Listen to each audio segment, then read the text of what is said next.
Andrew, can you tell us about toxic masculinity and what it is in your eyes? Does it exist? Is it a farce?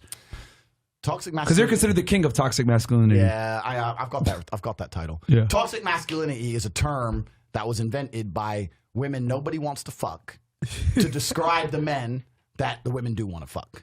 Damn, son, where'd you find this? That's all it is. That's all it is. No, but on a real level, right, this whole idea of being toxically masculine is complete garbage. And the reason it's garbage is because it's a first world problem first. Mm-hmm. Because when you put males and females in survival situations, or the closer they are to a survival situation, the quicker they're going to revert to their gender roles. If you put a whole bunch of men and a whole bunch of women, you strand them on a desert island, the men would start having to build things and fight off the animals, and the women would start farming and whatever the women would do, right? Exactly. Yeah? So when shit hits the fan, everyone reverts to their natural gender roles. Mm-hmm. So if you live in a country like Romania or Russia or a country that's poor, the closer it is to survival, the lower the economic prosperity of the country, the closer people are to their natural gender roles. So Russian men are masculine, Russian females are feminine. Mm-hmm. But in America, it's the richest country in the world. It's a first world problem. All the women get to be stupid and the men get to be pussies because it's just a first world problem. This whole idea of being toxically masculine is absolutely garbage. Nobody's toxically... Listen, you're not going to call me toxically masculine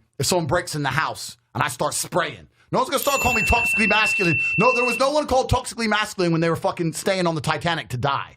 Right? The whole thing is garbage, and it's just by women who are bitter and jealous, trying to insult and demonize men for being natural to their instinct. I don't want to rant too much, right? No, continue. I don't want to rant. Okay, let's go. Let's go. The world we live in today tries very, very hard to refuse a man his natural instincts as a man. Yeah. And this is done on purpose. This is not done on accident. There's no war on men on accident.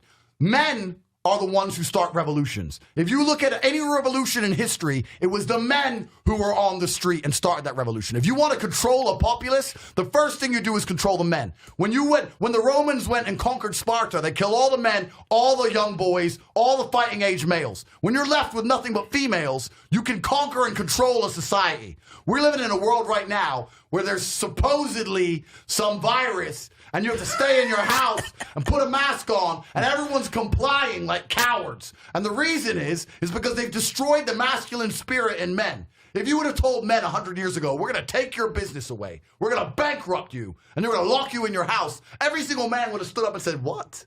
Who are you? You ain't listening to us. The people who are in charge of the world want to control the population, and the easiest way to do that is to remove the warriors from the populace. Facts. That's all it's about. So when men try and act in a masculine way, they're toxically masculine. They demonize us. And then another way they do is they try and shame us. Shame is another tactic. Oh, Andrew, when are you going to grow up and stop fucking all that hot pussy? Grow up. Who hurt you? Yeah, who hurt you? Who Yeah. hurt your feeling? I'm enjoying my life. Right? I'm enjoying my life. Like, and I enjoy the company. I'm not saying I can't be loyal if I have a girlfriend, of course. But also, if I'm single and I don't want to be loyal, I'm a full-grown man. I can make my own choices, right? Yep. Why should I be demonized or shamed for that? But they don't want that. They want men. We are the backbone of every economy. Facts. They want us to be worker ants. Facts. They want us to be semi-depressed with no fighting spirit to resist against the tyranny. They want us paying taxes as tax slaves in a sexless marriage with kids who don't respect us. No one talks about male depression. Nobody cares that the men are miserable. Nobody cares. As long as we pay our taxes and we don't divorce her because we're scared of losing the house, and we continue to raise those kids and sit there while she refuses to give you a blowjob more than once a year, that's all the government wants from men. Yep. That's all they want from us. That's it. And that's why toxically masculine or toxic masculinity was coined. It was another weapon, a weapon against your natural instinct as a man to rebel. That's what it's all about. Bro, Don DeMarco. Now you guys know why we have him on the show. Good shot from Fuck Tate. yeah, man. Good shot from Tate. Good shot there from Tate. Boom. Yo, Oh, that man. was That's facts, well said. 1,000%, man.